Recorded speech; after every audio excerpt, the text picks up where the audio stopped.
journey through this Obama administration, I have decided that we need a strategic national black consensus.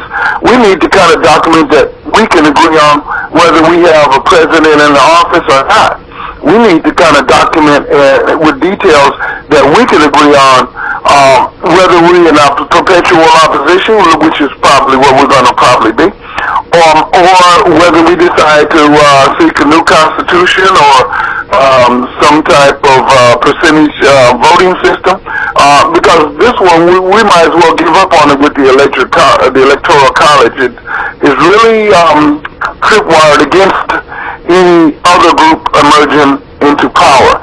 And in the book, I define this new emerging group as the new majority. The new majority being, immigrants, people from Africa, Asia, Latin America, along with African Americans and Latino Americans. So this is and the Asian Americans, as well as the few progressive whites. So this is what the new majority is going to look like, and I define it in the book as a course of seeing how power is going to ever transfer from the people who are in the new majority from the people of the old majority. It appears in perspective that the old majority won this election, and the old majority is still resilient. It's got a few tricks up its sleeve, and the biggest one, of course, is the electoral college.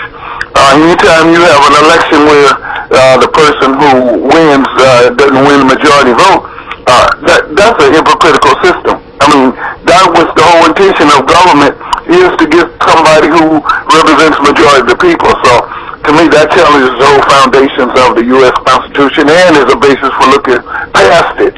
But the most important thing, too, is that what is a strategic national black consensus? And how does it impact us? Well, I hear some black community leaders saying that we should have a Black United Front.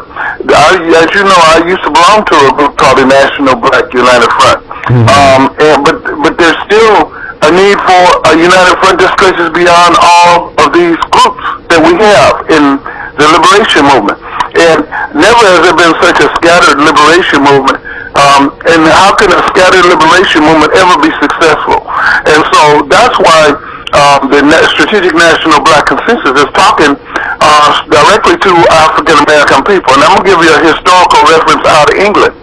In England, before the Magna Carta was written, the king was messing around with people, taking people's wives, being an idiot like a lot of the elites are anyway. And so the people wrote this Magna Carta and said the king won't do this, the king won't do that. We need to have a national document as African Americans, since we don't have a national government, since we don't even have a national party.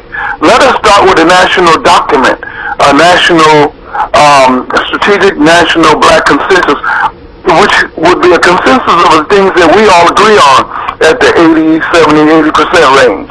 And if we start there, then whether we have somebody in the White House or not, we will be able to stop the massive infighting in our community and in our movement, and we start getting some operational unity that our leaders have been talking about for 50 years, but we've never gotten to. We've never had that national coordination, but that national coordination is what it's going to take to make an impression on the world, and even to make a better impression on this country. And about the violation of African American human rights that continues unabated. Now you introduced in that statement about 6 or 7 concepts I really wanted to kind of explore and get into. Unfortunately, I didn't make note of them all. But I want to come back to this idea of this strategic, again you call it the strategic national black consensus. Yeah. Structurally, what are you talking about when you talk about the structure of this? It sounds like a centralized governance that would have the ability to issue certain edicts that would go out to the people, which the people would be expected to follow. And of course, the word consensus also indicates that some manner of plebiscite has taken place. Or some type of national agreement has taken place. It may not have to be as formal as a plebiscite. Although, for instance, let's just look at South Sudan.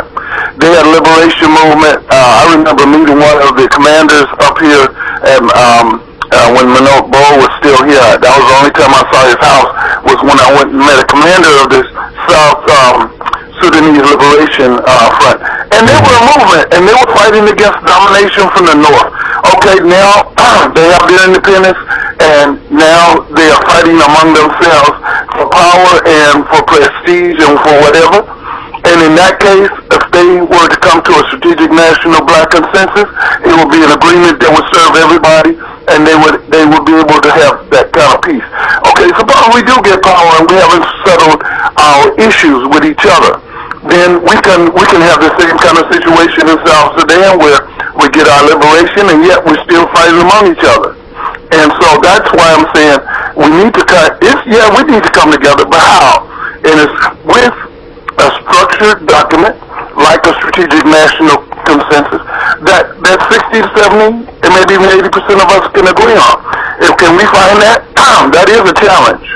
Mm-hmm. And how if we can find that. Mm-hmm. How do you propose? And we can find that. You say, how do we propose overcoming that? Yeah, do you have any proposals for overcoming that? A Congress, a political party? Many countries, multi-party countries, it is through the function of a political party that a powerful consensus is created through the party Congress, and then if that party Congress's consensus and mission is attractive to people, then people join the party, and the party then becomes the central ruling governance. When we look at China and China's success, or the success of Singapore from its liberation in 1965 through 1990, in both of those instances, it was the centralized rule of a powerful, unified party Congress that was able to transform these nations. Well, it's more of the form could be a party, but it doesn't have to be. I mean, we just have to make sure that at the top of that party, the top of the idea, is that consensus that we all agree on. Because I'm gonna tell you, we've African Americans have not only been hoodwinked by America, we've also been hoodwinked by some of our leaders. Some of our leaders have been less than genuine, and sometimes their intentions have been less than clear. And so when we're led by a personality, and that personality is less than clear, then we have more of a situation where we can get bamboozled again. How do we avoid getting bamboozled? How do we avoid getting done like that again, even by our own people? And that is having a national document that outlines what our interests are, such as interest in having a national legislation passed by the government against police brutality that would outline circumstances that would outlaw choking universally. Because we know the brother got choked in New York on Long Island, and he didn't have to be choked like that. He tried to ask 11 times that he can't breathe. That chokehold has always been controversial and has always only been applied to African Americans, and it has come up in New York several times before. I'm just saying, there are some universal things about living in America that we as African Americans can list down, especially after our experience with the Obama administration and not seeing the kind of response to issues like the murder of African Americans by police, but also even we have always had on a second burner the issue of black on black crime, because we still, as one sister told me, brothers are killing brothers morning, noon, and night.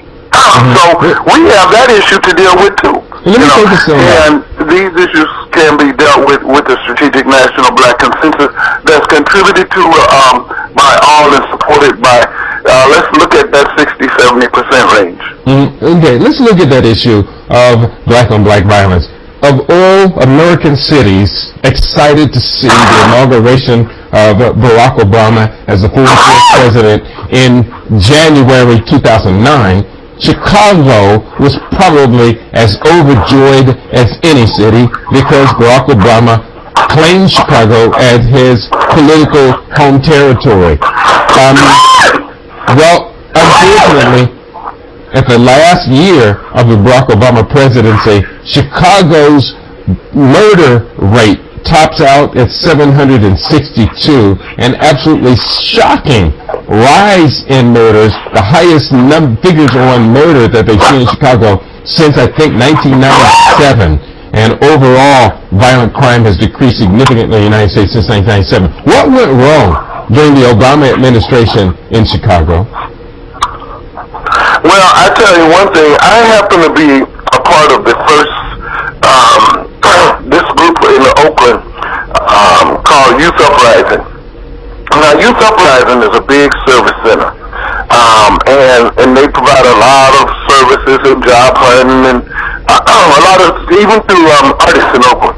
But the thing was this: we had a program, and I started it. I was one of the employees at the start of it. And it came out of the stimulus funds. Now, this program helped us to place workers, on jobs where the government would pay 80% of their salary for 6 months, for 9 months, excuse me. And so it was a good program.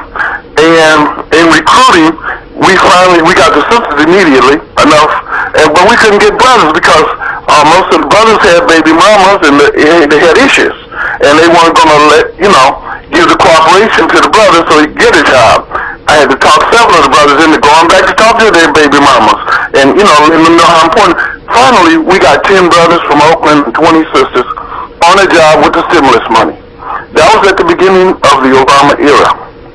That was in 2010. In October of 2010, Congress cut the program off. And that meant 30 people who hadn't, a typical person was 18 to 25, 24, 25, and they hadn't had a job before. So this is the kind of situation we faced back then, and of course the program was funded for 7 months and then it was cut off. So, and we need that kind of adult job training program across the country and very thick and deep, through the younger generation. It should have been a national program, but it never made it that way, and because of the negative Congress, had no chance. But at least when the Obama administration started off, they were exploring new ideas about how to service the community. But again, the hand of white supremacy kind of cut Barack Obama's initiatives off. And so that's why it makes it imperative for us to really have our own solution to our own problems based in our own neighborhood with our own hands on it, And it's got to be an indigenous move among the African Americans that leads this. Now, everybody else can have a part to play. But the people who are the biggest victims of the white supremacy have to come together first before and set down the foundation. And this is, again, after you look at the Black Lives Matter and you look at the protests of brothers and sisters, well-meaning brothers and sisters all across the country, because issues of these cameras catching people shooting blacks, it's what's going on. That's the difference between, let's say, in 1966, when they assassinated a brother and started the Hunters Point riot, and now is the video. So the video's all over the place of our people being shot and killed. When do we come together? When do we respond? How do we respond? We have to sit down, instead of taking an emotional, an emotional plunge, we got to sit down and try to come up with a more sustained position and consensus that we all agree on, and then go for it. But first, we got to come together and have that consensus, that idea that every national liberation movement that was successful so far has had this coming together first.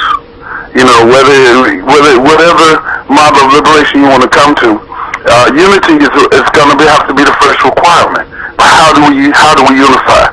We unify over a program. What is that program got to be? It's got to be a consensus of ideas. It can't be my ideas or your ideas.